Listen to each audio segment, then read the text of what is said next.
Alright, the first drip marketing of 3.5 should be here, and my guess is that it's going to be Hysilens, the new damage over time character. Apologies that I don't have my V2 model up. I'm doing this off stream, of course. Let's see. Oh, here she is. Okay, let's get a better view.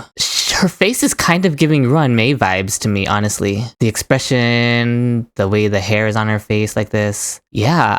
Oh, and her color scheme gives it Zila. But wow, something about the design is like a less busy Zila in terms of the design, which I like. And I can definitely see the fish inspiration, the underwater inspiration in her design. Yeah, honestly, it gives me like Ruan Mei mixed with Zila color scheme. But somehow I like her better than both of them combined. Like she is both of them combined, but just better. Not to hate on those character designs, of course. But yeah, I see the shells of here. Okay, she is indeed physical nihility, which is what I expected her to be. It's a shame Hoyo doesn't have a water element. She would obviously, clearly is made to fit the water element, but there's no water element in Star Rail. So I guess they chose physical as the next best thing. That'll be interesting. We're gonna have to see how her animations justify that she's physical. Maybe they won't even try to justify it. Okay, let's read her lore. I'm sure the comments will tell me what this says, because all of the Chrysos heirs have a hidden message with these symbols in their drip marketing. Okay. Amphorius' Saga of Heroes, Hysilens. Electra? That name has long since sunk into the depths of the past. Ah, it's you, little Grey Fry. Why does she know us? Call me Hysilens. I am the Knight Commander of the Holy City, and I will remain on watch. I will not let the storms of fate cloud your eyes. So she's the Knight Commander of Akama. Wave-strumming Knight, Helectria.